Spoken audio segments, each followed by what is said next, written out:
আপনার ক্লাস জমা রাখলে সেই ক্লাস কভার করতে ভালো লাগে না। ঠিক আছে, এই জন্য চেষ্টা করবেন যে ওই দিনের মধ্যেই কাজটা কমপ্লিট করা। আমি রেকর্ড তো মনে হয় দিচ্ছি। যেটা বলতেছিলাম সেটা হচ্ছে আমাদের মেজর প্রবলেম হচ্ছে আমরা কন্টিনিউ করি না। ঠিক আছে,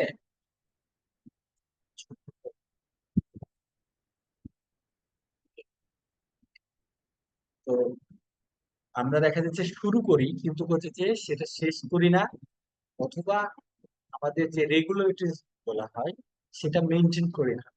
আমি আশা করি আপনারা যেহেতু নতুন, যারা নতুন, আমার পুরাতন অনেকে আছে, যারা নতুন আছে তাদেরকে বলবো প্রথম কাজ হচ্ছে আপনি একটা খাতা কিনবেন। বাজারে দেখবেন 300 পেজের একটা খাতা পাওয়া যায়। ঠিক আছে, আমি কিছু কথা মুখে বলবো, কিছু কথা। এই যে আজকে সবাই মানে ফাইনাল খেলা দেখতেছে, বুঝছেন? ফাইনাল ভাই স্লাইড দেওয়া হবে না, আমার বইয়ে যেগুলো আছে সেগুলো দেওয়া হবে না, তবে জেনারেল নলেজটা দেওয়া হবে। ঠিক আছে, পিডিএফ না ওয়ার্ড দিব, কারণ বা পিডিএফ চাইলে দিব, কিছু চেঞ্জ করতে হবে আপনাদের, কিছু চেঞ্জ হবে, যেগুলো আমি বলে দেবো যে এগুলো এগুলো এখন না, এগুলো আপনার পরীক্ষার আগে করতে হবে, মানে তখন যেটা চেঞ্জ হবে। আর আমার বইয়ের যেগুলো আছে সাধারণত আমি সেগুলো দিব না। ঠিক আছে কিনা, ক্লিয়ার হয়েছে কিনা? আউট অফ বুক যেগুলো আছে সেগুলো আমি দিব। দেখেন আজকে আমরা কি কি পড়বো সেটা বলে দিই, সেটা হচ্ছে বাংলা সাহিত্যের প্রাচীন যুগ, বাংলাদেশের কৃষি সম্পদ, জেনেটিক্স অ্যান্ড প্লান্ট ব্রিডিং। আমি গত ক্লাসে বলছিলাম যে আমাদের যে 60 মার্কস থাকে, যারা হয়তো রিসার্চে আসতে চায় তাদের সাবজেক্টিভটা ভালো থাকলেও জেনেটিক্স এই জেনারেল পার্টটুকু অনেক সময় তারা কি করে কম করে পড়ে বা ভুল করে। এই জন্য আমি এইবার, মানে গতবার না, এবার তো আমাদের এখনো সেরকম কোনো সার্কুলার আসে নাই, ডিজেআর এর সার্কুলারটা আসছে, ডিজেআর এ আমরা একটু ইমফেসিস দিব। কিন্তু ডিজেআর এর বিষয়টা বলি, কিছু কিছু সময় তারা কি করে টেক্সটাইল থেকে সম্পূর্ণ কোশ্চেনটা চলে আসে। এখন যদি টেক্সটাইল থেকে কোশ্চেন আসে তাহলে তখন আপনি একটা অসুবিধায় পড়ে যাবেন। ঠিক আছে না? এই জন্য আমার চেষ্টা থাকবে যে না আপনারা এই অসুবিধাটা না পড়ে, মানে আমরা বিজয় রায়কে জাস্ট একটা পার্ট হিসাবে রাখবো, যে এটা হলে হলো, না হলে নাই। ঠিক আছে কিনা? আজকের ক্লাসে বাংলা সাহিত্যের প্রাচীন যুগ পড়বো, বাংলাদেশের কৃষি সম্পদ এবং জেনেটিক্স অ্যান্ড প্ল্যান্ট ব্রিডিংটা পড়বো। ঠিক আছে, বাংলার প্রাচীন যুগ যারা হয়তো বিশেষ টিসিস দেয় তাদের জন্য এটা খুবই সহজ, বাট আপনারা যারা নতুন তাদের জন্য বলি, এখান থেকে মাঝে মাঝে কোশ্চেন আসে, সব সময় না। ঠিক আছে, তো প্রথম হচ্ছে বাংলা সাহিত্যের হচ্ছে যে ঐতিহাসিক নিদর্শন হচ্ছে চর্যাপদ। প্রাচীন যুগের বাংলা সাহিত্যের একমাত্র নির্ভরযোগ্য বা ঐতিহাসিক নিদর্শন হচ্ছে চর্যাপদ। ঠিক আছে, এটা নেপাল থেকে আবিষ্কৃত হয় 1907 সালে, এই যে 1907 সালে নেপাল থেকে আবিষ্কৃত হয়। পরবর্তীতে 1916 সালে এটা বঙ্গীয় সাহিত্য পরিষদ থেকে প্রকাশিত হয়। ঠিক আছে, এবং এটা বাংলায় রচিত একমাত্র পুঁথি।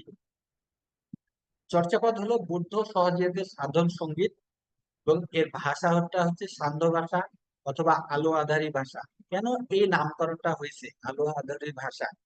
আসলে চর্যাপদের ভাষা আপনি যদি পড়েন, যে 6টা ইয়ে আছে, সেইটা আপনি দেখলে বুঝতে পারবেন যে মানে হচ্ছে বোঝা যায় না, এর ভাষাগুলো বোঝা যায় না যে আসলে এটা কেমন, মানে আমাদের মতন জেনারেল ভাষা না।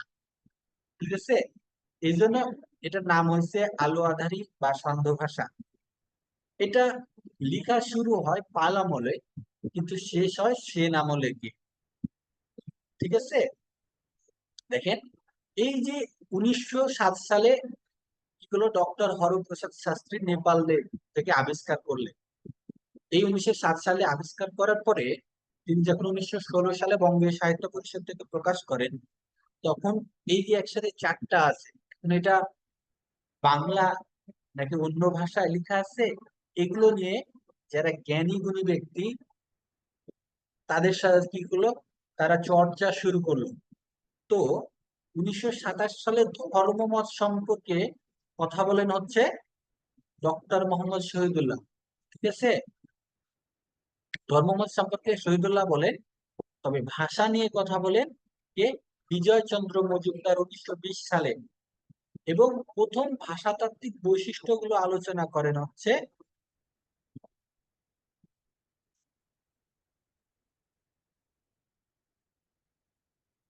1926 সালে ডক্টর সুনীতি কুমার চট্টোপাধ্যায় ওডিবিএল নামে একটা গ্রন্থ প্রকাশ করেন। ঠিক আছে, ওডি সরি ওবিডিএল নাকি ওডিবিএল হতো, অরিজিন এন্ড ডেভেলপমেন্ট, তার মানে এই অক্ষরটা চেঞ্জ হতো, ডি আগে আসতো। অরিজিন এন্ড ডেভেলপমেন্ট অফ হচ্ছে বেঙ্গলি ল্যাঙ্গুয়েজ। এবং এটা কবে প্রকাশিত হয়? 1926 সালে। ধর্মমত সম্পর্কে ডক্টর মোহাম্মদ শহীদুল্লাহ 1927 সালে বলেন। ঠিক আছে, ডক্টর মোহাম্মদ শহীদুল্লাহ চর্যাপদের ভাষাকে বলেন বঙ্গ কামরূপী। কি রূপী বলেন? বঙ্গ কামরূপী। এবং টিকাকার হচ্ছে মুনি দত্ত। মুনি দত্ত কি? টিকাকার।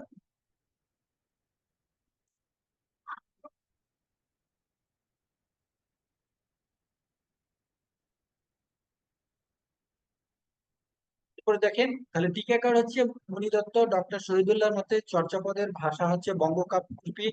চর্যাপদের পদের সংখ্যা হচ্ছে কতটি? 51টি। ওকে। এবং এই যে, তবে মোট পদের সংখ্যা হচ্ছে 46.5টি। তার মধ্যে পাওয়া যায়নি 24, 25 এবং 48 নাম্বার, এবং 23 নাম্বার পদের হচ্ছে অর্ধেক পদ।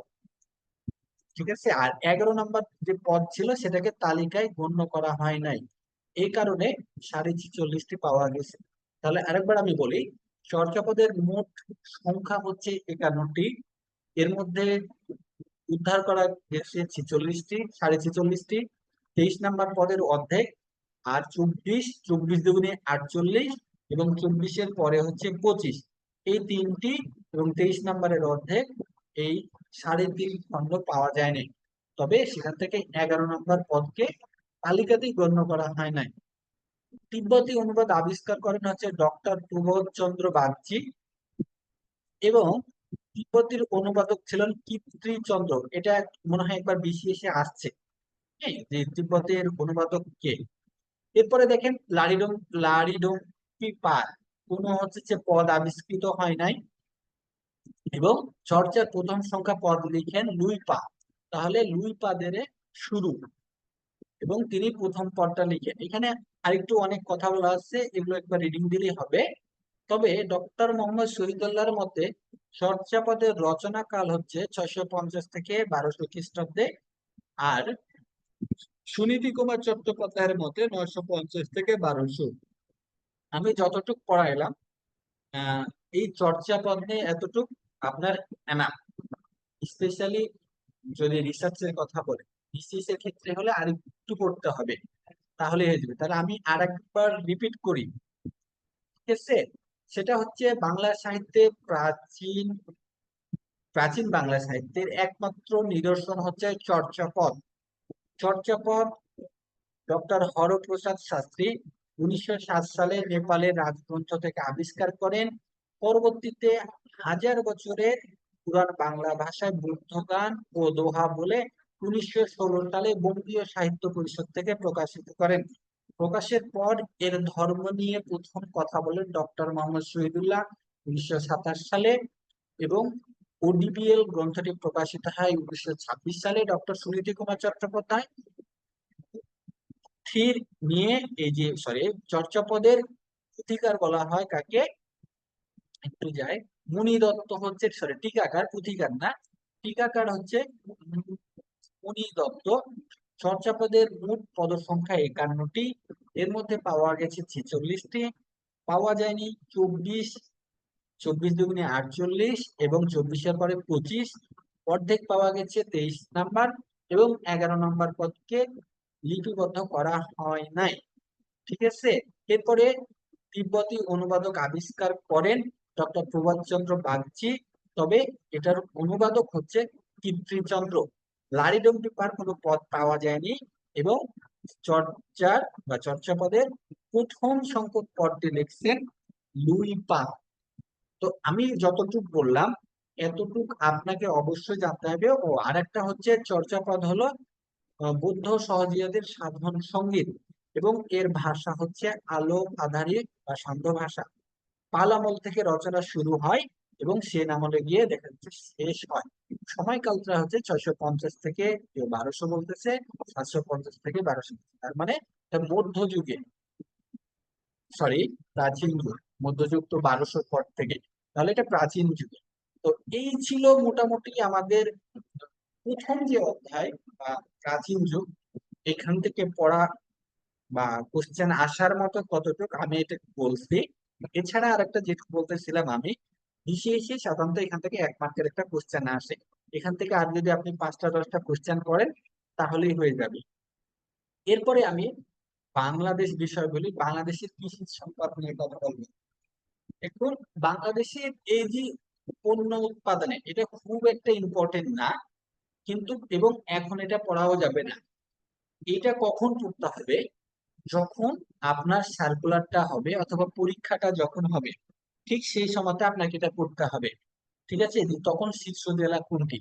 এখন আপনার সামনে বিজয়া এর পরীক্ষা আসতে পারে, তখন আপনাকে পাট উৎপাদনের শীর্ষ কোনটি, পাট বলাই কোনটাকে বলা হয়, এতটুকু জানলেই হবে। এছাড়া সে সময়ে পেপার পত্রিকা বা খবরে কোন পণ্যটি খুবই মানে হচ্ছে যে হাইলাইট হচ্ছে, সেটা জানতে হবে, এবং সেটা শীর্ষ উৎপাদন বা শীর্ষ জেলাটুকু জানলেই হবে। আপাতত এখানে যা আছে এটা জানা লাগবে না। ঠিক আছে, তবে ফসলের যে গবেষণা কেন্দ্র আছে এতটুকু আপনাকে জানতে হবে, এবং গবেষণা প্রতিষ্ঠানের নামগুলো পর্যন্ত জানতে হবে। যেমন গমের নাম কি, গম ও ভুট্টা যেটা, সেটা। কলার কোথায়, আমের কোথায়, মশলার কোথায়, ভুট্টা, ভুট্টা এবং গম একসাথে এখন। রাবারের কোথায়, তুলার কোথায়, এবং ইক্ষু, রেশম, চা, পাট। এছাড়া আমাদের আরো যে রিসার্চ ইনস্টিটিউট গুলো আছে, বিনা বাড়ি, বিএসআরআই, বিজেআরআই, তাদের সদর দপ্তর কোথায়, তারা কোন ক্রপস নিয়ে কবে প্রতিষ্ঠিত হয়, এতটুকু জানতে হবে এখান থেকে। ঠিক আছে কিনা? আমার কথা শোনা যাচ্ছে তো? প্রবলেম হলে বলবেন। এই যেমন যেমন ডাল ঈশ্বরদী পাবনা, তৈলবীজ হচ্ছে খামারবাড়ি ঢাকা, আলু নাই। এখন পাটজাত মোড়কে বাধ্যতামূলক করা হয়েছে 6টি পণ্য, এবং টোটাল হচ্ছে 19টি পণ্য পরিবহনে। ঠিক আছে, এটা মাঝে মাঝে বাড়ে। এবং আরেকটা যখন এই কোশ্চেনটা আসলো, তখন আরেকটা বিষয় আসে।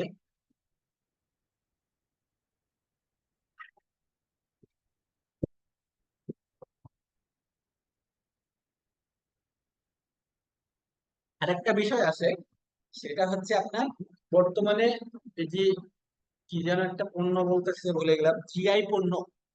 হ্যাঁ, এই জিআই পণ্যর সংখ্যাটা কত এটা জানতে হবে, তবে এখন না, কারণ ডে বাই ডে জিআই পণ্য বাড়তেছে। সুতরাং ওই যে আপনি এগুলো খাতায় লিখে রাখবেন যে জিআই পণ্য দিয়ে ফাঁকা রাখবেন, এই পণ্যটা পরীক্ষা দেওয়ার আগে তখন কয়টা আছে, এটা আপনাকে অবশ্যই লিখতে হবে। আমি যেটা বলি শুনেন, এখানে এই যে পাটজাত, কারণ এগুলো আপডেট হবে, যে ইনফরমেশন গুলো আপডেট হবে সেগুলো অবশ্যই আপনাকে লিখে রাখতে হবে। ঠিক আছে কিনা? এটা চেঞ্জেবল। এখন সোনালী আছে বলে, হ্যাঁ পাটকে আমরা জানি একটা কাঁচা পাটের গাইডের ওজন 3.5 মণ থেকে 4.5 মণ, এটা নিয়ে একটু কনফিউজ আছে। তবে এটা আমি উত্তর পেলে অবশ্যই জানাবো, যে এটার আপডেটটা। এবং সবচেয়ে বেশি পাট উৎপাদন হয় ফরিদপুর জেলায়। বাংলাদেশের পাট গবেষণা ইনস্টিটিউট প্রতিষ্ঠিত হয় 1974 সালে। পাট উৎপাদনে বিশ্বের প্রথম দেশ ভারত, পাট রপ্তানিতে বিশ্বের প্রথম দেশ বাংলাদেশ। জুটন আবিষ্কার করেন ডক্টর মোহাম্মদ সিদ্দিকুল্লাহ। এবং এশিয়ার সবচেয়ে বড় পাটকল ছিল আদমজি পাটকল।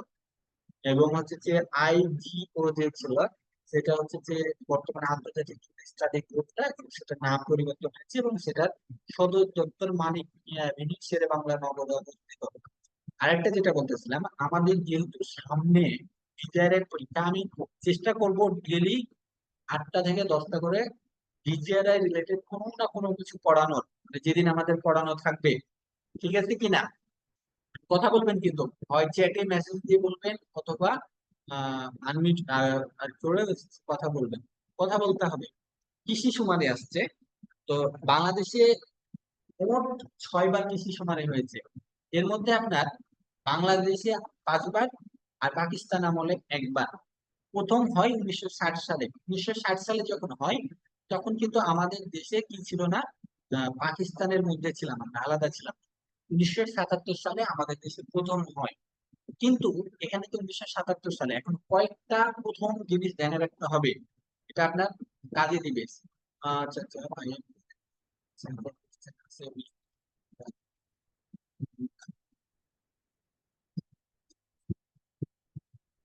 বুঝি না, কাজের কথাটা আমি বুঝি না, আর একবার একটু clear করে দিচ্ছি। যেটা বলতেছিলাম যে কৃষি সমাজ প্রথম হয় হচ্ছে 1960 সালে, এরপরে স্বাধীন বাংলাদেশে 1977 সালে। এখন আরেকটা কথা মনে রাখেন, আমাদের কৃষি সমাজ হলো 1977 সালে, 1974 সালে হয়েছে প্রথম আদমশুমারি, আর 1973 সালে হয়েছে প্রথম নির্বাচন। তাহলে এই তিনটা কিন্তু ইম্পর্টেন্ট, আপনি পাশাপাশি লিখে রাখেন। আপনি শুধু রিসার্চ না, কোনো যে কোনো এক্সাম দিতে গেলে আপনার এটা খুবই কাজে দিতে পারে। ঠিক আছে, রিসার্চেও দিয়ে দিতে পারে হঠাৎ করে, অথবা ভাইভাতেও করতে পারে। এরপরে 1983 84 সালে, 96 2008, এরপরে হচ্ছে যে আপনার সর্বশেষ হয়েছে কোথায় 2019 সালে হয়েছে, বা ষষ্ঠবারের মতো। ঠিক আছে, তো সর্বপ্রথম 2008 সালে কি হয়, মানে গ্রাম এবং শহরে হয়, এবং পরবর্তীতে এই যে 2019 সালে হয়েছে। তো 19 সালের এই ডিটেলস টুক আমি হয়তো আপনাদের ইনফরমেশন পরে দিয়ে দেবো, আমার কাছে আছে, অ্যাড করা হয় নাই। খরিফ শস্য বলতে সাধারণত গ্রীষ্মকালীন শস্যকে বোঝায়, আর হচ্ছে যে রবি শস্য বলতে শীতকালীন শস্যকে বোঝায়। জাতীয় বীজ পরীক্ষাগার অবস্থিত আছে গাজীপুরে। এসপি এর সদর দপ্তর, যেটা সিড সার্টিফিকেশন এজেন্সি, সেটা কিন্তু আপনার ফাইলটা কি, হ্যাঁ এই ফাইলটা পাবেন, এটা অসুবিধা নাই, এটা পাবেন। শুধুমাত্র আমার বইয়ের গুলো আমি আপনাদের দিব না, বাকিগুলো দিব, ঠিক আছে। আর হচ্ছে যে আঞ্চলিক বীজ পরীক্ষাগার অবস্থিত ঈশ্বরদী পাবনাতে, দত্তনগর কৃষি খামার ঝিনাইদহ জেলার মহেশপুরে আছে, এবং সেটা 1962 সালে হয়। এখানে আরো একটু ডিটেলস এ বলা আছে, এটা এখানে বোঝানোর কিছু নাই, আপনারা জাস্ট একবার আমি যেহেতু দিয়ে দিব, রিডিং করে নিলেই হলো। তাহলে আজকে আমি জেনারেল পার্ট যতটুকু পড়ালাম, এরপর কিন্তু আমরা জেনেটিক্সে ঢুকবো। হ্যাঁ, এইটুক ছিল আমার জেনারেল, কারণ আমি বলছি আপনাদের 60 মার্কস আমি পড়াবো। ইংরেজি হয়তো আপনাদের জাস্ট আমি পড়া দেবো, কিন্তু ইংরেজি পড়াবো না। ইংরেজি পড়ানোটা অনেক কষ্টকর। ঠিক আছে, আমি এখানে আরেকবার রিপিট করি, বাংলা সাহিত্যের প্রাচীন যুগ নিয়ে কথা বলছি, বাংলাদেশের কৃষি সম্পদ নিয়ে কথা বলছি, বাংলাদেশের কোন জেলায় কোনটি ভালো হয় এটি আমরা পরে আপডেট জানবো, কতটি পণ্যে হচ্ছে যে পাটের বাধ্যবাধকতা করা হয়েছে। এরপরে হচ্ছে আমাদের জিআই পণ্য কয়টি, পাট বলায় কোথায় অবস্থিত, পাটের কি কবে কি করছে। কারণ আমাদের একটু কোনো টেন্ডেন্সি আছে যে আমাদের যেহেতু 12টা পোস্টে আছে, তাই আমরা একটু একটু করে কি জায়গায় সম্পর্ক জেনে নিব। আর যখন অন্যান্য প্রতিষ্ঠানের আসবে তখন সেগুলো সম্পর্ক আমরা চেক করবো। তো আমি যতটুকু পড়া দিলাম বা পড়াইলাম এতটুকু পড়ে নেবেন।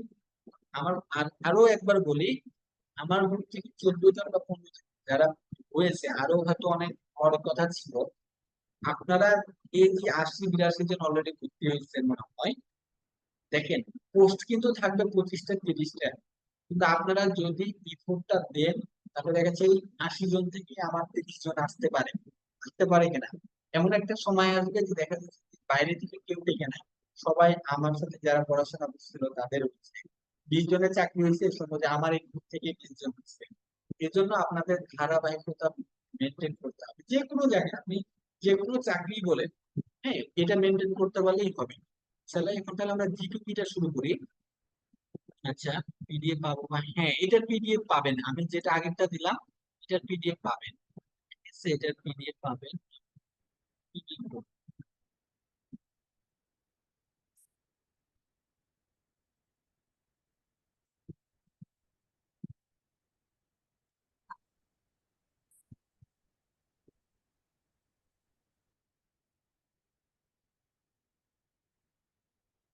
আচ্ছা, আমরা এখন সাবজেক্টিভে চলে আসছি। আমাদের যে মেইন 45 মার্কস, সেখানে সবচেয়ে কঠিন হচ্ছে আমাদের হচ্ছে জিপিবি।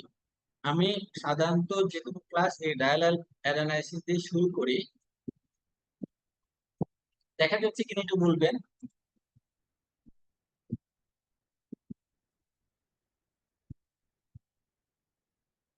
দেখা কি যাচ্ছে? দেখা যাচ্ছে? ওকে ওকে, ঠিক আছে তাহলে। এটার পিডিএফ পাবেন না, এটা আমার বইয়ের, এটার পিডিএফ পাবেন না, ঠিক আছে? তবে প্রথম ক্লাসের পিডিএফটা আমি দুটোই দিয়ে দিব। হ্যাঁ, এই জিপিপিটাও দিব আর এটাও দিব। কিন্তু এই যেগুলো সাবজেক্টিভ হবে সেগুলোর পিডিএফ সাধারণত পাবেন না। ওকে, তাহলে আমরা বলি, দেখেন আমি আজকে ক্রস নিয়ে কথা বলবো। হ্যাঁ, তো একটা হচ্ছে সেল এবং একটা হচ্ছে ক্রস। এখন ক্রস বলতে গেলে স্পেশালি যদি বলেন, এখানে ফার্টিলাইজেশন নিয়ে কথা বলবো আমি। প্ল্যান্টের ক্ষেত্রে ফার্টিলাইজেশন বলে, অ্যানিমালের ক্ষেত্রে ম্যাটিং বলে। আমরা আসলে তাহলে কি, আমি মেটিং নিয়ে কথা বলবো যদি অ্যানিমেলের কথা বলেন। আর সেই একই জিনিস প্ল্যান্টের ক্ষেত্রে ফার্টিলাইজেশন বলে। তার মানে এখানে দুইটা গ্যামেট মিলিত হবে। কোন কোন গ্যামেট মিলিত হবে? একটা মেল গ্যামেট এবং একটা ফিমেল গ্যামেট। যখন দেখেন সেলফ মানে কি, নিজ, আপনি এটা মানুষের ক্ষেত্রে কিন্তু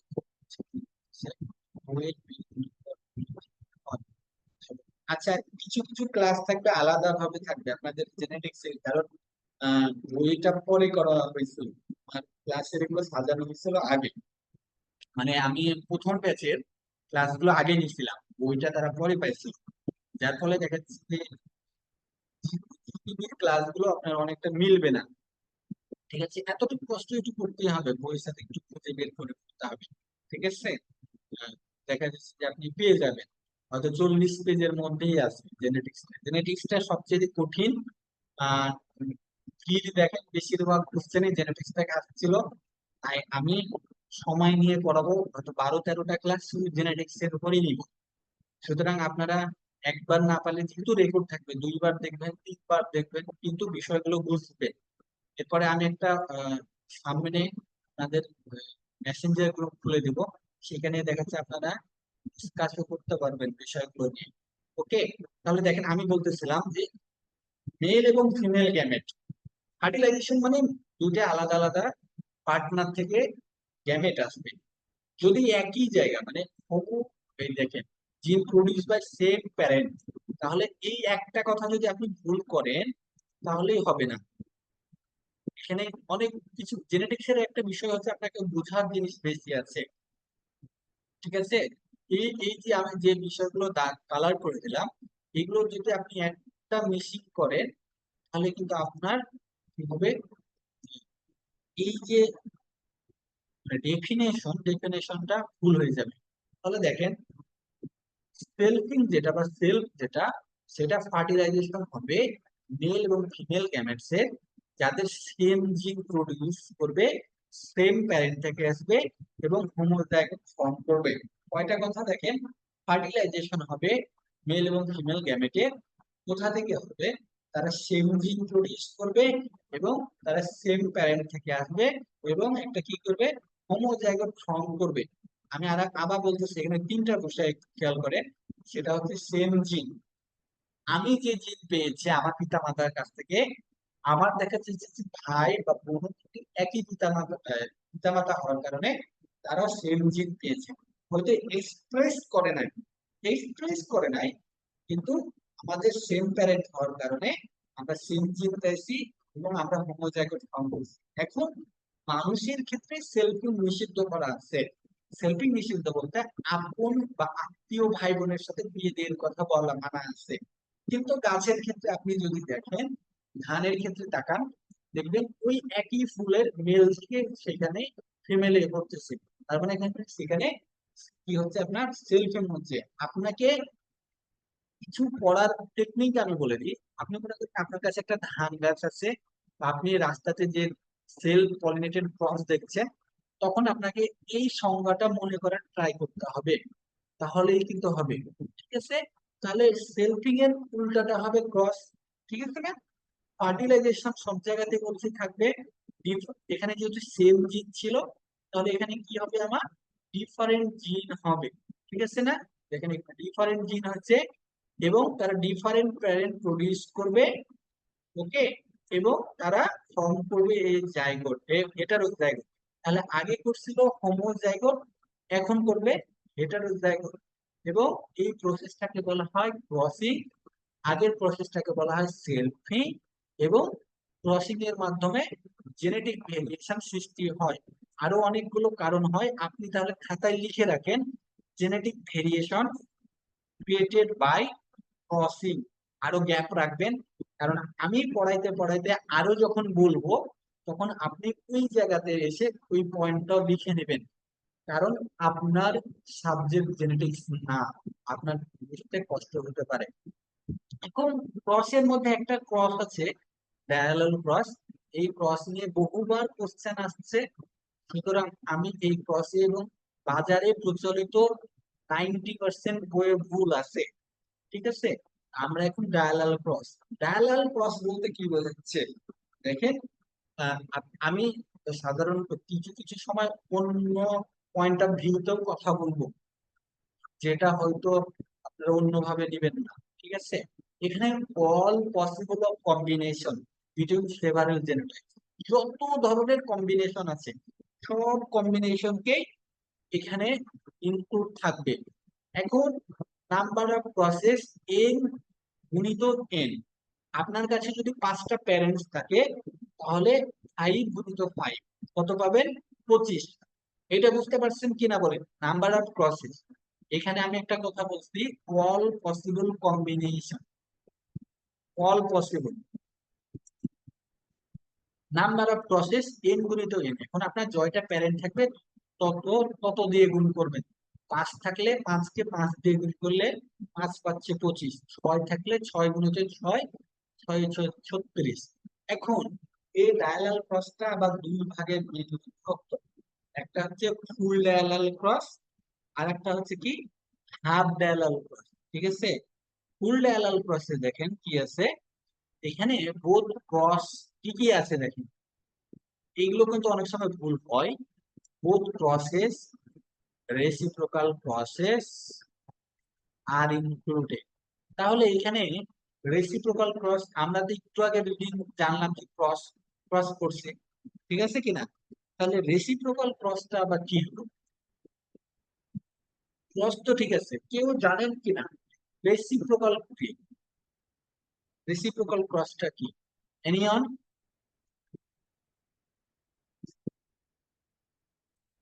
আচ্ছা, আমার জোরে পড়া হলেও বলতে পারে যে খুবই দ্রুত হচ্ছে, বুঝতে অসুবিধা হচ্ছে, বলবেন কিন্তু, ঠিক আছে না?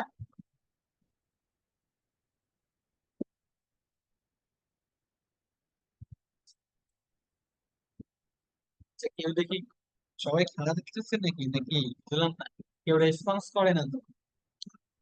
অ্যাটলিস্ট চ্যাটে কিছু বলবেন, যে আমি যখন কোনো কিছু জিজ্ঞাসা করবো একটু বলবেন, তাহলে একটু সুবিধা হবে।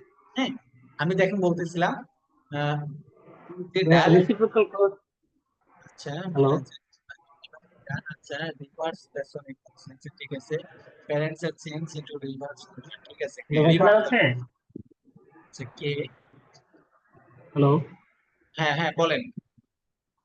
রেসিপ্রোকাল ক্রসটা হচ্ছে জাস্ট প্যারেন্ট গুলাকে চেঞ্জ করে দেওয়া, মানে যেটা হ্যাঁ, মানে মেইনলি ছিল সেটা প্যারেন্টসটা চেঞ্জ ফিমেল হয়ে ছিল, যাবে, ফিমেল ঠিক চেঞ্জ। আছে না। প্যারেন্টস চেঞ্জ জি জি। হবে, প্যারেন্টস বলতে বলতে কি, আপনার মেল প্যারেন্টসটা ফিমেল হবে, মানে ফিমেল হিসেবে ইউজ হবে, আর ফিমেলটা মেল হিসেবে ইউজ হবে। তার মানে আমরা এতক্ষণ যে প্যারেন্টস থেকে গ্যামেট কালেক্ট করতেছিলাম, আর একটা হচ্ছে মানে গ্যামেট দুইটা আলাদা, যে গ্যামেটের কথা বলতেছি মানে মেল গ্যামেটটা অন্য প্যারেন্ট থেকে একটু করবো, আর ফিমেলটা অন্য প্যারেন্ট। মানুষের ক্ষেত্রে কিন্তু এটা পসিবল না। মানুষের ক্ষেত্রে কি পসিবল না? এটা শুধুমাত্র বাইসেক্সুয়াল ফ্লাওয়ারের ক্ষেত্রে, বা বাইসেক্সুয়াল যেগুলো আছে, আমরা তো ইউনিসেক্সুয়াল, ঠিক আছে না, আমরা কিন্তু বাইসেক্সুয়াল না। তাহলে এটা শুধুমাত্র বাইসেক্সুয়ালের ক্ষেত্রে পসিবল, যেখানে একসাথে মেল এবং ফিমেল প্যারেন্টটা, ফ্লাওয়ারটা থাকবে বা পার্ট গুলো থাকবে, ঠিক আছে। এখন এই ক্রস দেখেন, 6 × 6 ক্রসে আমরা টোটাল 15টা হাইব্রিডস পাবো, 15টা রেসিপ্রোকাল হাইব্রিডস পাবো। ফর্মুলা হচ্ছে n × n−1। এখন আমি এই এইখানে আপনার চেষ্টা করছি 5 × 5, মানে এই 5-এর উদাহরণটা দিয়েছি, এখানে হয়তো 6 এরটা দিই নাই। এখন আপনি যদি এখানে দেখেন এখানে কি আসবে, এইখানে যদি আপনি লিখেন, এখানে যদি লিখেন অনান আসবে না? বলেন, এখানে অনান আসবে না? এখানে টু, এখান থেকে 2 নামবে, এখান থেকে 2 আসবে, এখান থেকে 3 যাবে, এখান থেকে 3 আসবে, এখান থেকে 4 আসবে, এখান থেকে 4 আসবে, ঠিক আছে, এখান থেকে 5, এখান থেকে 5। তাহলে আমি যদি বলি এখানে 5 এবং 5 আছে, এই যে 5 এবং 5 থাকার কারণে এবং এখানে 4 4 3 3 2 2 1 1, এই লাইনটা এরা হচ্ছে সেলফিং হয়ে গেছে। একই জিনিস 5 5 ও যেমন, 4 4 ও তেমন, 2 2 ও তেমন, 3 3 ও তেমন, ঠিক আছে না? এইখানে কি হয়ে গেল আপনার সেলফিং হয়ে গেল। এই কারণে 5 5 গুণিত 5 25টার ক্ষেত্রে 5টা হবে সেলফিং, বাকি যে থাকবে তার মানে 5টা থেকে 25টা থেকে যদি আপনি 5টা বাদ দেন 20টা, 20টার অর্ধেক হবে ক্রস মানে হাইব্রিড এবং অর্ধেক হবে রেসিপ্রোকাল হাইব্রিড। তাহলে এখানে দেখেন 6 গুণিত 6, তার মানে 36 হবে টোটাল। সেই 36-এর 6টি, 6টি কি হবে, 6টি হবে সেলফ থিং। আর তাহলে 36 থেকে 6 বাদ দিলে বাকি থেকে 30, এই 30-এর অর্ধেক হবে হাইব্রিডস এবং অর্ধেক হবে রেসিপ্রোকাল হাইব্রিডস। তার মানে 15 হবে হাইব্রিডস এবং 15 হবে রেসিপ্রোকাল হাইব্রিডস। অথবা আপনি এই ফর্মুলাতেও করলে একই জিনিস পাবেন। হাফ ডায়ালালের ক্ষেত্রে কি হয়, হাফ ডায়ালের ক্ষেত্রে অনলি ক্রসেস আর ইনক্লুড, মানে এইটুক থাকবে, এইটুক থাকবে, এইটুক বাদ চলে যাবে, ঠিক আছে, শুধুমাত্র এইটুক থাকবে, কিন্তু এইটুক হবে না। তাহলে এখানে 5 গুণিত 5 এর ক্ষেত্রে, প্যারালাল ক্রসের ক্ষেত্রে কি 10 hybrids will be produced and the formula n into n minus 1 divided by 2। Half ডায়ালালের ক্ষেত্রে তাহলে এখানে n এর মান 5 দেন, 5 গুণিত 4 ডিভাইডেড বাই 2 সমান 10, ঠিক আছে। হাফ ডায়ালাল উইথ প্যারেন্টস থাকলে এই যে এই 5টা যুক্ত হবে, তখন তখন কি হবে আপনার 15 হবে, এখানে 1 বেড়ে যাবে। পার্সিয়াল ডায়ালাল ক্রসে যদি থাকে তখন এই সূত্রটা হবে, আপনাকে যদি বলে আপনার কাছে 5টা প্যারেন্ট আছে এবং 4টা আরো অন্য প্যারেন্ট আছে, তাহলে কয়টা হবে, তখন 5 গুণিত 4 গুণ করে দিলেই হবে। তার মানে এইখানে আপনাকে কোনো কিছু দেখা লাগবে না, যেটা থাকবে শুধু গুণ করে দিলেই হবে। কারণ এখানে ওই যে 5টা প্যারেন্টস থাকবেই না, টোটাল সব প্যারেন্টস গুলো থাকবে না, এখানে একটা হয়তো কম থাকবে, ঠিক আছে। এটা করতে হলে তখন পার্সেল ট্রায়াল প্রসেস ক্ষেত্রে এই যে দেখেন নাম্বার অফ প্যারেন্টস এবং নাম্বার অফ স্যাম্পলস, আপনার কাছে 10টা প্যারেন্টস আছে কিন্তু আপনাকে বলা হলো যে আপনি 4টা প্যারেন্টস নিয়ে কাজ করেন, সেখানে তখন কতটুকু ক্রস পসিবল, তখন আপনি 10 গুণিত 4 বলবেন 40, ঠিক আছে কিনা? আমি যতটুকু বুঝাইছি এতটুকু তো ক্লিয়ার হয়েছে, ক্রস কি,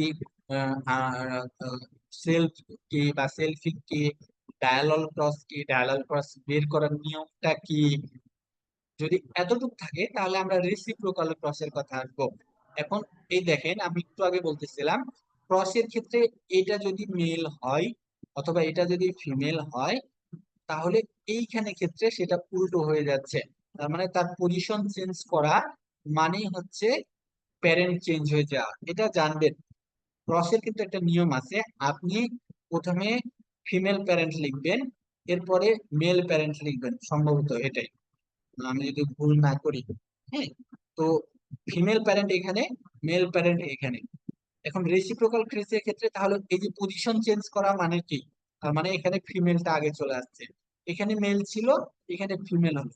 তাহলে রেসিপ্রোকাল প্রসেস সংজ্ঞা হচ্ছে মেল এবং ফিমেল প্যারেন্টস আর চেঞ্জ ইন রিভার্স ফ্যাশন। তার মানে যদি একটা আর একটা রিভার্স ফ্যাশনে চেঞ্জ হয়ে যায় তখন সেটাকে আমরা রেসিপ্রোকাল ক্রস বলি। এরপরে আসছে আরেকটা টেস্ট ক্রস, তারপর আসবে ব্যাক ক্রস। হ্যাঁ, এতটুকু দেখে পড়তে পারি কিনা। টেস্ট ক্রসের কথা যখন আসবে, টেস্ট খেলা হয়, আপনারা যারা খেলাধুলা দেখেন যে একটা কথা আছে যে টেস্ট ক্রস, টেস্ট ক্রস হলে দেখবেন টুক টুক টুক টুক টুক টুক করে খেলা লাগে, ঠিক আছে না? তার মানে ছোট প্যারেন্ট, হ্যাঁ, ছোট প্যারেন্টস বা হচ্ছে যে রেসিপ্রোকাল বা রেসিসিভ, সরি রেসিপ্রোকাল না রেসিসিভ প্যারেন্টস টেস্ট খেলতে অনেকদিন সময় লাগে, ছোট করে টুকটুক টুকটুক করে খেলে। এর জন্য মনে রাখবেন যে হচ্ছে যে এই যে রেসিসিভ প্যারেন্টস এর সাথে যখন কি করা হবে আপনার হাইব্রিড বা F1 এ ক্রস করা হবে তখন সেটাকে আমরা বলবো টেস্ট ক্রস। তার মানে হোয়েন এই যে F1, F1 মানে কি, এটা হাইব্রিড, ঠিক আছে। আমরা একটু আগে যে কথা বলতেছিলাম এই যে এই প্যারেন্ট এবং এই প্যারেন্টের সাথে ক্রস করে যেটা পাওয়া গেছে সেটা সাধারণত F1 জেনারেশন, অথবা কি আপনার, আপনি যদি ই করেন তাহলে এটা হাইব্রিড। আপনি যদি তুলনা করেন আপনার বাবা এবং আপনার মায়ের মাধ্যমে আপনি এসেছেন, সুতরাং আপনার বাবা মা হচ্ছে প্যারেন্টস এবং আপনি হচ্ছে F1 বলেন অথবা হাইব্রিড বলেন, ঠিক আছে। এখন আপনার সাথে এটা তো মানুষের ক্ষেত্রে সম্ভব না, আহ, অন্য কিছু বলে, তার মানে এই যে এই হাইব্রিডটা হচ্ছে আপনি। এখন এই আপনার সাথে, বাবা আপনিই বলে দিচ্ছে, সরি, এই যে F1টা হচ্ছে এই F1 এর সাথে তাদের রিসেসিভ হোমোজাইগাস প্যারেন্টের ব্যাক ক্রস করা, এই যে ক্রস করলাম এটাকে বলা হয় টেস্ট ক্রস। তাহলে দেখেন, when F1 is cross back with its কোন প্যারেন্ট, রিসেসিভ প্যারেন্ট, এটা কেন করা হয়, to deter to determine the dominant individual, মানে কে ডোমিনেন্ট। একটা মজার জিনিস বলি, সেটা হচ্ছে আপনার বাবা ডোমিনেন্ট ফ্যামিলিতে নাকি আপনার আম্মু ডোমিনেন্ট, এটা জানার জন্যই মনে করেন এই টেস্ট ক্রসটা করা হচ্ছে, ঠিক আছে। মানে আপনার যে গাছটা আছে সেই গাছে কোন প্যারেন্টটা ডোমিনেন্ট সেটা জানার জন্য। তাহলে যদি কখনো আসে যে কোন প্যারেন্ট ডোমিনেন্ট, এটা জানার জন্য কোন ধরনের ক্রস করা লাগবে, তখন আপনাকে বলতে হবে টেস্ট ক্রস। এছাড়া টেস্ট ক্রসের সংজ্ঞা কি, যখন F1 is crossed back with its recessive parents, তখন সেটাকে বলা হবে টেস্ট ক্রস। টেস্ট ক্রসে তাহলে এই যে দেখেন এইটা হোমোজাইগাস এবং আমরা ক্রস এর সংজ্ঞা পড়ছিলাম, এটা হাইব্রিড হবে, হাইব্রিডের সাথে রিসেসিভ প্যারেন্টের ক্রস করলে আমরা এই ধরনের ফেনোটাইপিক গণিতটা একটু দেখি। এখন test cross ratio monohybrid cross, এটা মনে রাখবেন, টেস্ট ক্রস সবসময় 1:1 হবে। তার মানে মনোহাইব্রিড থাকলে দুইটা, 1:1, ডাই হাইব্রিড ক্ষেত্রে 4টা, ট্রাই হাইব্রিড ক্ষেত্রে কি হবে, এই যে 8টা। এখন এটা কিভাবে বের করবেন, ঠিক আছে না, আপনি 2 এর উপরে পাওয়ার দিবেন, এখন কয়টা ওয়ান লিখবেন, এটাই হচ্ছে বড় কথা।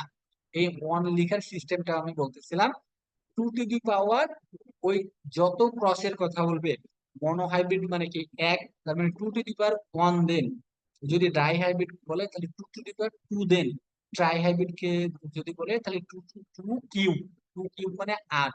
আপনি এখানে কাউন্ট করে দেখেন এখানে কয়টা আছে, অবশ্যই 8টা আছে, ঠিক আছে কিনা। তাহলে এই ছিল টেস্ট ক্রস। আর একবার বলি, এখানে হাইব্রিডের সংজ্ঞা একটা আছে, হাইব্রিডের সংজ্ঞাটা একটু বলে দিলে সুবিধা হয়, বা F1 এর সংজ্ঞা, এটা হচ্ছে ক্রস। দেখেন আপনাকে সংজ্ঞা বলতে পারতে হবে, কিন্তু এই এই আপনার ড্রয়িং দেখে এটা এই ক্রস চিহ্ন দ্বারা বলছে কি, ক্রস বিটুইন দুইটা প্যারেন্ট না, টু জেনেটিক্যালি ডিসিমিলার। দেখেন এটা টি, এটা টল, এটা টি, এটা ড্রট, তার মানে এরা জেনেটিক্যালি এবং ডিসিমিলার এবং হোমোজাইগাস।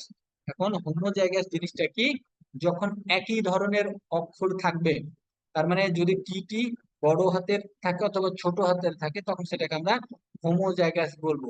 কিন্তু যদি একটা বড় হাতের এবং একটা ছোট হাতের থাকে তখন সেটা আমরা হেটারোজাইগাস। এই যে হাইব্রিড, এটা হচ্ছে হেটারোজাইগাস, এবং হাইব্রিড বা F1 100% হেটারোজাইগাস হয়, এগুলো আমরা পরে বিস্তারিত পড়বো।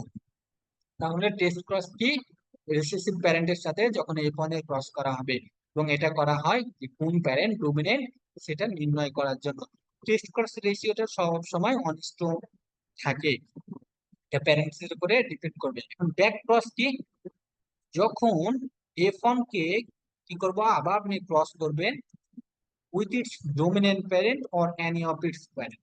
তার মানে দেখেন আপনি ডোমিনেন্ট প্যারেন্টের সাথে অথবা ওর যে কোনো প্যারেন্টের সাথেই যখন ক্রস করবেন তখন সেটাকে ব্যাক ক্রস বলা হয়।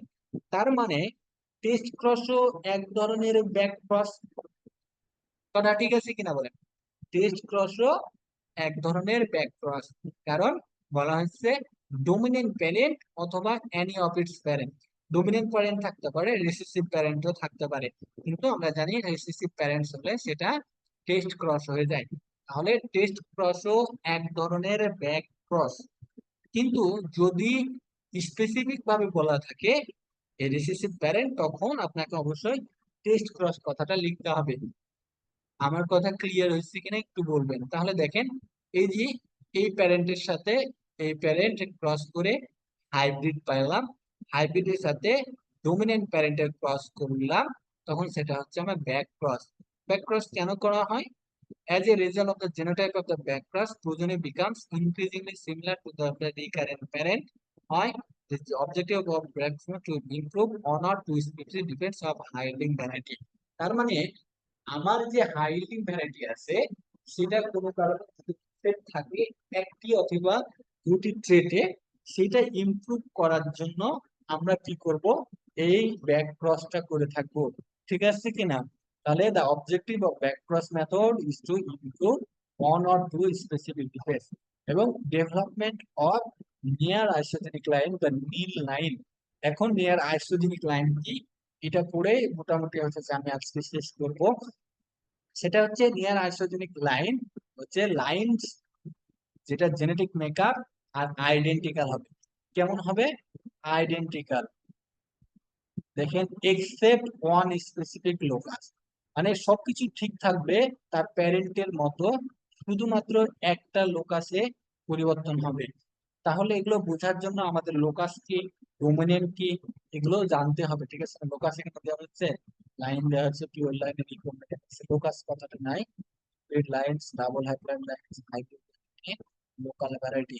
আচ্ছা, এতটুকু রাখবো, সামনের দিন আমরা ক্লাসে যাবো ইনশাআল্লাহ। তাহলে দেখেন নিয়ার আইসোজেনিক, নিয়ার মানে কি কাছে কাছে, আইসোজেনিক মানে তারা সমান বা সম লাইন। তার মানে ওই যে কাছাকাছি সম হয়েছে কি কারণে? শুধুমাত্র একটা স্পেসিফিক লোকাসে পরিবর্তন হয়েছে। তাহলে একটা স্পেসিফিক লোকাসে পরিবর্তন হওয়ার কারণে তাদেরকে বলা হয় নিয়ার আইসোজেনিক। এবং কিভাবে করা হয়? প্যারেন্টের সাথে F1 এর ক্রস করে সাধারণত নিয়ার আইসোজেনিক লাইন ডেভেলপ করা হয়। এরপরে ডোমিনেন্ট হচ্ছে যেটা কি হবে আপনার হেটেরোজাইগাস কন্ডিশন, মানে এই F1 কন্ডিশন অথবা হেটেরোজাইগাস কন্ডিশনে যেটা প্রকাশিত হবে সেটাকে ডোমিনেন্ট বলা হয়। আর হেটেরোজাইগাস কন্ডিশনে ছোট হাতের এ, যেটা কি হবে না, এক্সপ্রেস হবে না, মার্কস হবে, মানে তার এক্সপ্রেশন কে অন্যজন বাধা দিবে, সেটাকে কি বলবো আমরা, এই যে রেসিসিভ বলবো। আর এইখানে এই যে যেটা এক্সপ্রেস হচ্ছে সেটাকে আমরা কি বলবো, ডোমিনেন্ট বলবো, রিসেসিভ ডোমিনেন্ট। আর পড়াবো না, এতটুকুই। তাহলে আরেকবার আমি যা বলি সেটা হচ্ছে আমরা আজকের প্রথম দিনের ক্লাসে যা যা শিখলাম সেটা হচ্ছে সেলফিং কি, ক্রস কি, ডায়ালাল ক্রস কি, এবং ডায়ালাল ক্রসের বিভিন্ন রকম আছে। যদি কারোর ডায়ালাল ক্রসের সমস্যা হয় আবার বলবেন, আমি তাহলে আরেকদিন দরকার হলে বুঝাই দেবো। এবং আপনাদের গ্রুপে আমি ডায়ালাল ক্রসের একটা কয়েকটা দিয়ে দিব, ওইখানে আপনারা খাতায় করে কমেন্টে দিয়ে দিবেন। ঠিক আছে, আমি ডায়ালাল ক্লাসে একটা হোমওয়ার্ক দিব, আপনারা ওই কমেন্টে লিখে দিবেন, আমি যেখানে পোস্ট করব সেটা কমেন্টে। এই ছিল হাফ ডায়ালাল, ফুল ডায়ালাল। এরপর রেসিপ্রোকাল ক্রস কি বোঝানো হয়েছে? রেসিপ্রোকাল ক্রসে কি হবে, মেল এবং ফিমেল প্যারেন্টস আর চেঞ্জ হবে ইন রিভার্স ফ্যাশনে। টেস্ট ক্রস কখন হবে? যখন ইটস রেসিসিভ প্যারেন্টের সাথে ক্রস করা হবে, এবং টেস্ট ক্রস রেশিও অলওয়েজ 1:1 থাকবে। এবং শুধুমাত্র ব্যতিক্রম না হলে, আমরা ব্যতিক্রম পড়বো পরে, ব্যাক ক্রস হচ্ছে যখন তার ডোমিনেন্ট প্যারেন্ট অথবা যে কোনো প্যারেন্টের সাথে ক্রস করা হবে, এবং এটা সাধারণত করা হয় কি, ওয়ান অর টু ডিফেক্ট থাকলে, এবং নিয়ার আইসোজেনিক বা নীল ডেভেলপমেন্টের ক্ষেত্রে। নিয়ার আইসোজেনিক কি, সবকিছু ঠিক থাকবে, একটা মাত্র কি লোকাসে পরিবর্তন থাকবে। ঠিক আছে কিনা? কি থাকবে? সবকিছু একই থাকবে, শুধুমাত্র একটা। এবং ডোমিনেন্ট হচ্ছে যেটা হেটারোজাইগাস কন্ডিশনে, এই যে হেটারোজাইগাস কন্ডিশনে যেটা এক্সপ্রেস হবে, আমি বলছি যখন দুইটা অক্ষর একই রকম থাকবে সেটা হচ্ছে হোমোজাইগাস। দেখেন এটা, এই দুইটা হচ্ছে বড় হাতের আছে তার মানে এটা হোমোজাইগাস, এই দুটো ছোট হাতের আছে তার মানে এটা হোমোজাইগাস। কিন্তু এখানে একটা বড় হাতের এবং একটা ছোট হাতের, তার মানে হচ্ছে এটা হেটারোজাইগাস। এবং হেটারোজাইগাস কন্ডিশনে যেটা এক্সপ্রেস হবে সেটাই সাধারণত ডোমিনেন্ট। আর হেটারোজাইগাস কন্ডিশনে যেটা কি হবে, এক্সপ্রেস হবে না, অন্য দ্বারা বাধা প্রাপ্ত হবে, সেটাই সাধারণত রিসেসিভ। এই ছিল আজকের মতো আমাদের পড়াশোনা। সামনের দিন আরো শুরু করা যাবে ইনশাল্লাহ। আহ আহ, আমরা আজকে তাহলে কি কি পড়লাম? চর্যাপদ নিয়ে কথাবার্তা বলছি, এরপরে বাংলাদেশের কৃষি সম্পদে কি কি পড়তে হবে, এবং এখন কি করতে হবে, পরবর্তীতে কি করতে হবে, এবং জিপিপি প্রথম আমরা সেলফিং, ক্রসিং, প্যারালাল ক্রস, তারপর হচ্ছে যে আপনার হচ্ছে ডোমিনেন্ট, রিসেসিভ, রেসিপ্রোকাল ক্রস, এগুলো নিয়ে আমরা হচ্ছে কথাবার্তা বলছি। এখন আপনাদের হাতে 5 মিনিট সময় আছে, আপনাদের কোনো কিছু বলার থাকলে বলবেন, জিজ্ঞাসা করার থাকলে জিজ্ঞাসা করবেন ইনশাল্লাহ। পিডিএফটা এখন দিয়ে দিলে আর ক্লাসটা আপ করে দিলে ভালো হয়। হ্যাঁ, চেষ্টা করা হবে আজই দেওয়ার। আর কেউ, আর কোনো কিছু, আর কারো কোনো কিছু বলার আছে?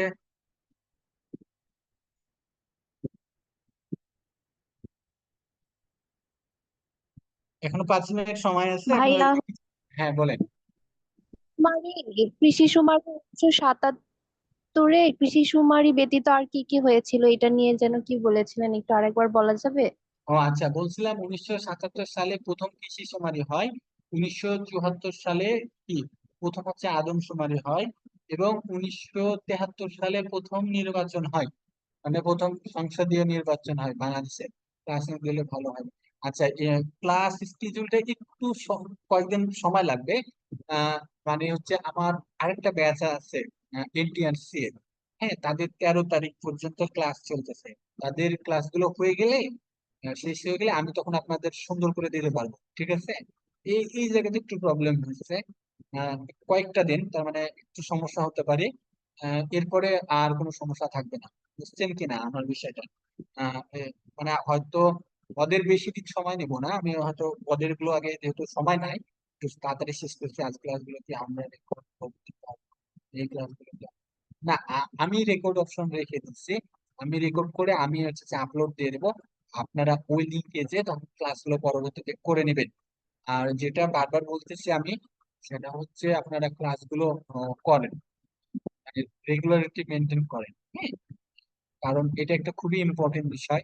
এক, 2 নম্বর হচ্ছে, আমি যখন মানে হচ্ছে আপনার একটা প্রোগ্রামে ছিলাম, তখন আমাদের ডিরেক্টর স্যার বলতেছে যে এগ্রিকালচারের সেক্টরটা দিন দিন ছোট হয়ে আসতেছে, তার মানে আমাদের ভার্সিটি বাড়তেছে, বাট চাকরির সেক্টরটা অনেক কমে আসতেছে।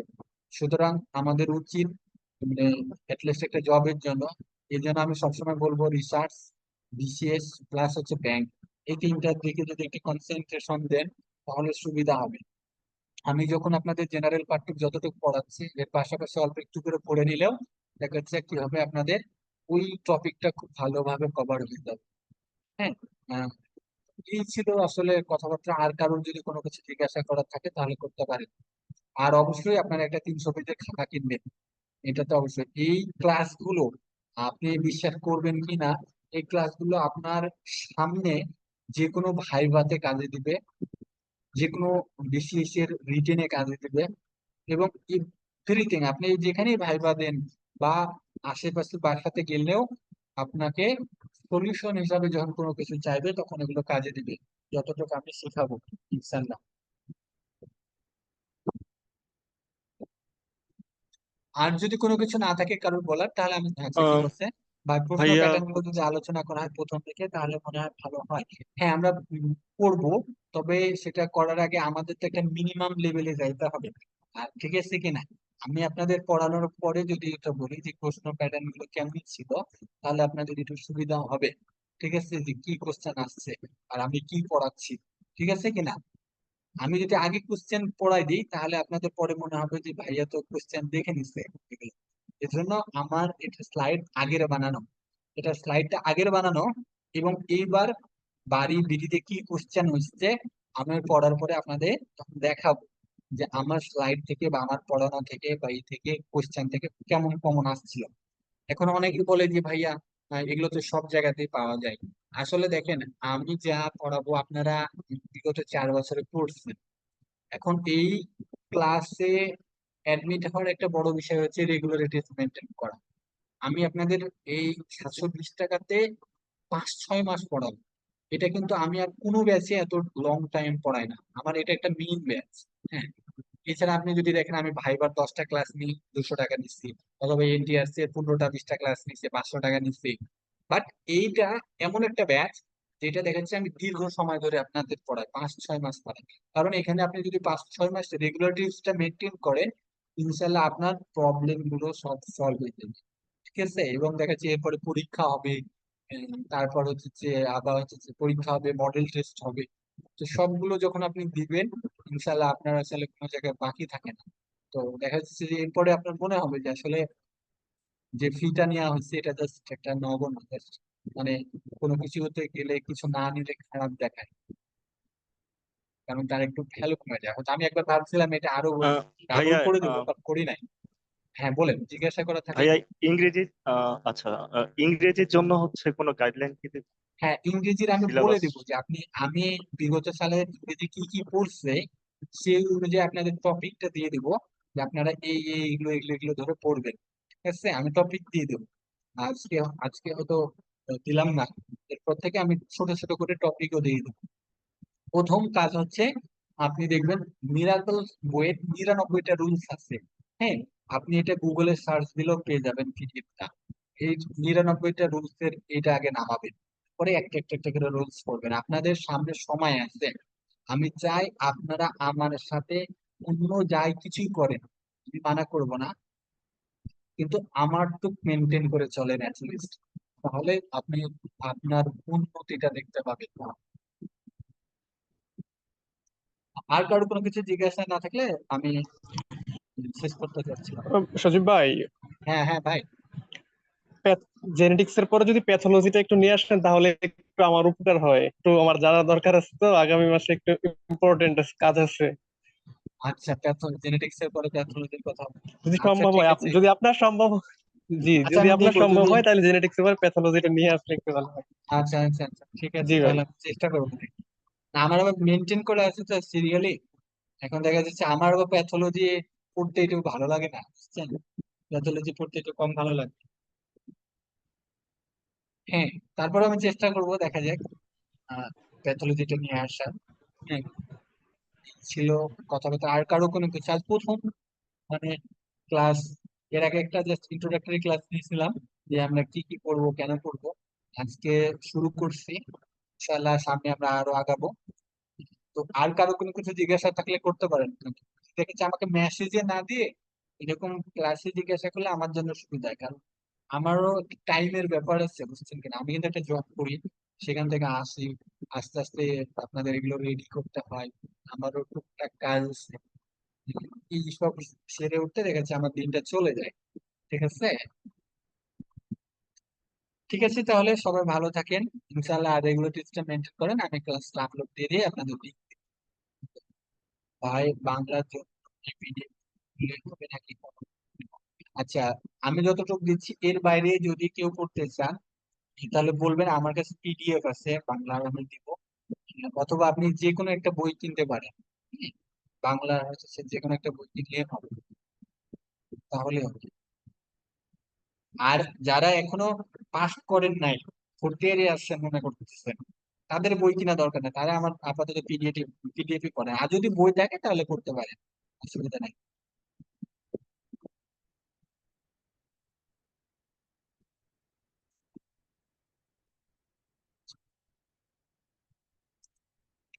ঠিক আছে, তাহলে ভালো থাকেন। আল্লাহ আপনার খেলা দেখেন, খেলা দেখেন আজকে আমাদের জন্য। আসসালামু আলাইকুম।